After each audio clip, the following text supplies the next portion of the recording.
UCL's back, baby. UCL's back, baby. Bang, bang, bang, bang. UCL, baby. UCL, baby. So, guys, man, so we're going to be looking at two interesting games. PSV Dortmund, which I think could be a very close little goal fest.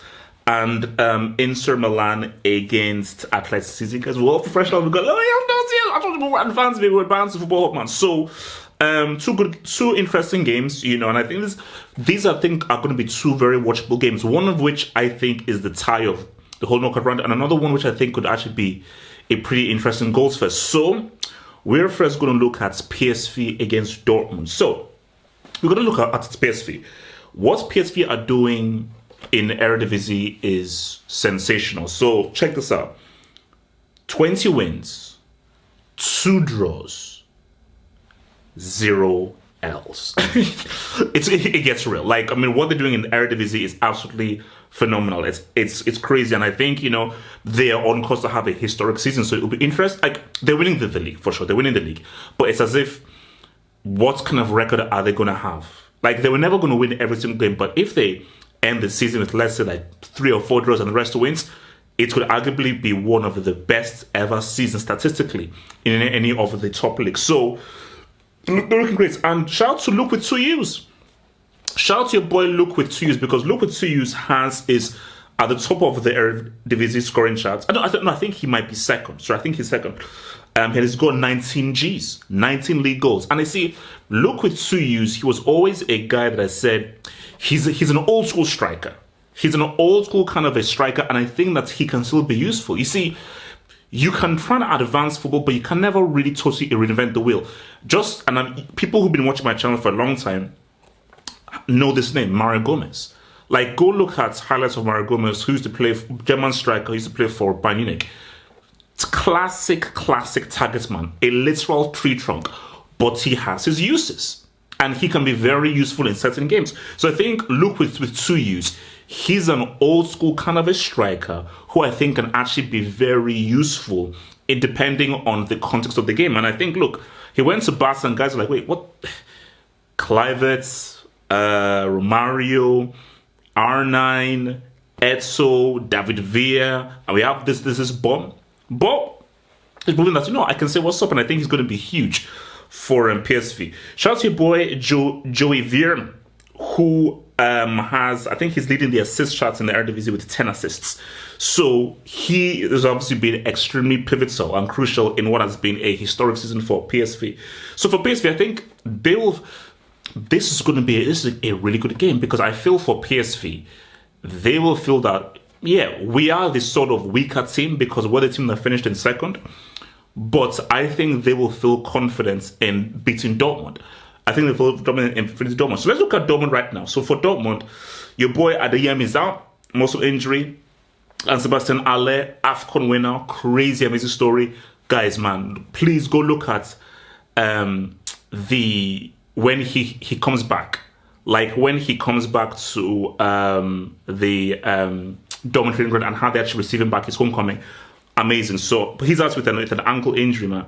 So I think for Dortmund, they topped it's weird, because you can say, hang on, give them some respect. They topped a group with PSG, Milan, and Newcastle. Are we repping PSG? Milan have been trashed this season. They will sack Pioli. And Newcastle, first time in the UCL for a long time. But it was seen as the toughest group, and Dortmund, they did well. So look, I think for Dortmund, the main guy, I think, is Brandt. Brandt, I think, is the leader statistically. He's got 8 assists, and I've always been a fan of Julian Brandt. I've always felt that he's actually a really, really good kind of secondary player, and has always been a quality player that I've liked. And your boy Sancho, this is the Sancho redeemed season. He's back from the mountains. He's back from Nepal. See what your boys can do. And shout out to the folk. Shout out to the folk, the only guy who actually knew how to play as a striker for Germany at that horrible World Cup campaign. So I'm looking at this game, man, and this is a tough one to call. It's a tough one to call, and I think this is going to be I think this game is going to have loads of goals. This could be like a 4-3 or a 5-4. And I do see, the thing about the PSV thing is amazing what they're doing in Eredivisie. It's Eredivisie, the same league where Ajax were freaking struggling. So them doing astronomically amazing in the league it doesn't mean that you can assume that, oh, they must be one of the best, because the level of Eredivisie isn't the same level of the UCL. And Dortmund and the threats they have and the way they play is unlike any other team in the Eredivisie. So I'm looking at this game now and I'm saying to myself that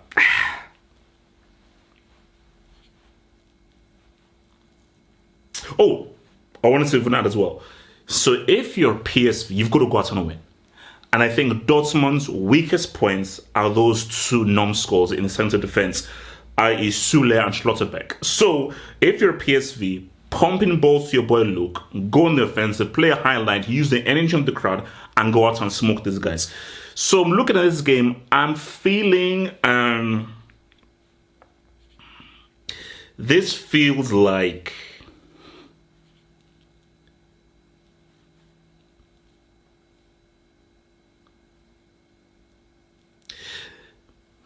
I was going to say 2-1, but I'm going to give Dortmund some respect. So sorry, I was going to say 3-1 to PSV. But I'm going to say 2-1 to PSV. I'm going to give them, I think PSV win this game. I think they do win this game. It's going to be 2-1, but it's going to be an entertaining 2-1. It's going to be 2-1 with loads of shots on targets. But I feel PSV will just about edge Dortmund, so I'm going to give PSV the 2-1 Dubinsky in this game. So it's 2-1 to PSV for me, personally, man. So shout out to your boys, PSV. But I think that's just going to be a great game. It's going to be a great game. Now, I think it's going to be the tie. I think this is the tie of the round, bro. Inter against Atletico, man. So let's look at injuries, man. So for Inter, Acerbi's out, calf injury, and your boy Cuadrado and Sente, they're out as well. Looking at Atleti, Morata, knee injury, although it is not as serious as people have said. Aspilicueta out with the knee, Thomas Lemar out with the Achilles, man. For me, when this tie was made, I was like, ooh, this is a close one. And I feel that this could go all the way. I'll get back to that whole theory of me thinking that this will go all the way, because it is dependent on one aspect and it involves Atleti. But let's look at Inter right now. Inter are doing phenomenal, bro. I think you look at that UCL final, man, and again, Simone Inzaghi must be playing that in his head over and over again, because I'm like, Inter were so close to winning that game. And Inter, they tactically had City. They tactically had them. But Lukaku and Lautaro Martinez had all other ideas. But look, Inter season is crazy. Lautaro Martinez, top of the goal scoring charts in Serie, 20 goals. Marcus Thuram, I think, is arguably the second best signing of the season. 10 goals, 7 assists. Mkhitaryan, 6 assists. Bring in your boy Çalhanoğlu, who's having an amazing game, being played now as a DM. So, Syria, they're 9 points clear over Juve, and they have a game in hand. So that seems to be pretty much done. the Syria. They're coming off the back of a 4-0 circumcision of Salernitana, man. So they're looking great, man. And I think that 3-5-2 system that they have, good old throwback, your boy Bastoni, your boy De Vrij, it is something that really messes up teams. And I like the 3-5-2 because it's a throwback. Because if everybody's like, 4-3-3, inverted strikers, 4-3-1, it's very boring. I do like managers that are like, oh no, let me bring something totally new, totally different, because you know what? It makes games exciting. I'd rather watch a 3-5-2 against a 4-3-3 than a 4-3-3 against a 4-3-3 or a 4-2-3-1 against a 4-2-3-1, where it's like it's boring. So Inter are coming into this crash banging form, looking really good, and I think Simone Inzaghi will say, no, we must, and I feel this is key, we must win by 2-goal deficit. We must win by a 2-goal deficit. That is paramount. Let's switch over to your boys Atleti, man. So now a key huge loss for Atleti, which might be pivotal, it's boy Morata. Again, I've called him stupid. I say, how have you been playing so long? I don't know the freaking offside rule, you freaking moron. But he's only learning the offside rule, and the boy has 13 goals this season. So he's been money. Griezmann, 6 assists, but although looking beyond the assists, Griezmann, I feel, arguably pound for pound, has arguably been the best player this season. So hence why I'm looking at Griezmann as being one of the most informed players.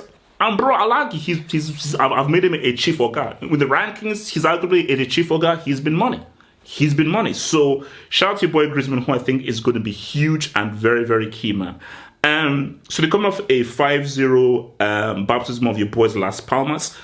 Now, the key thing about that game was Griezmann was rested. So Simeone was obviously thinking, okay, Las Palmas, bunch of bombs, freaking Spanish palm tree, screw through these bombs. I'm not going to waste my best player there. So Griezmann is fully fresh and fully rested for this huge, important first leg tie.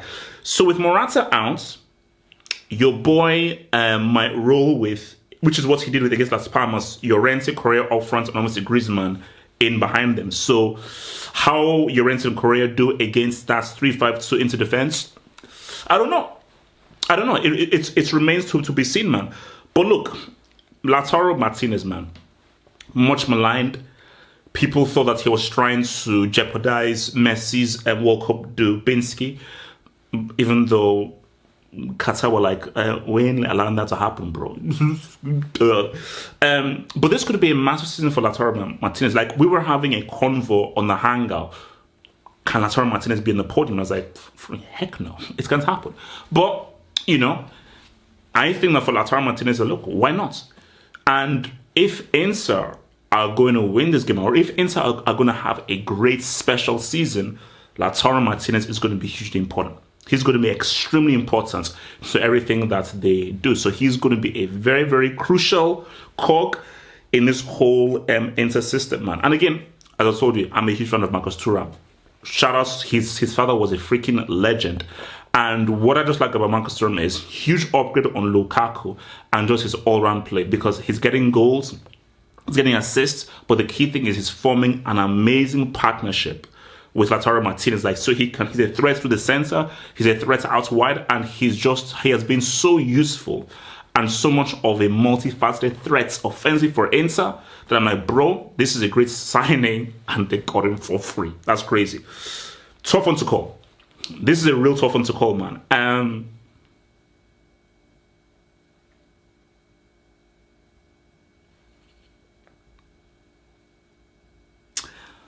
But I think I got it.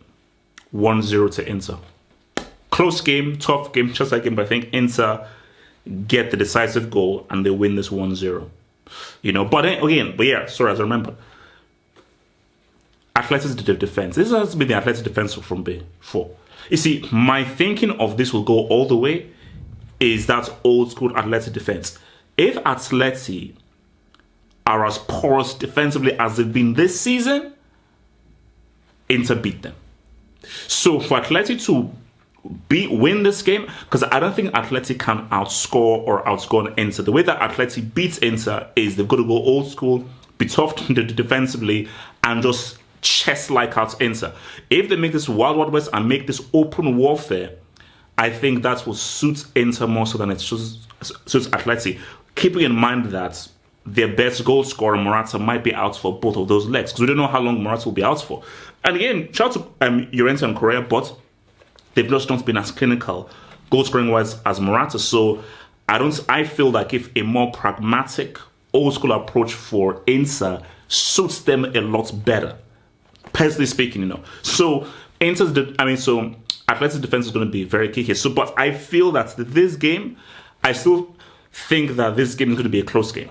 So I don't think there's going to be loads of chances. I don't think it'll be fully open. I don't think it'll be back and forth, end to end. Now, if it's end to end, oh my gosh, that's great. You know, so super exciting. But I don't think that's how the game is going to be. So I feel Inter will just about get that Ejinski in this game, and I think they'll edge them out with a 1-0 DB.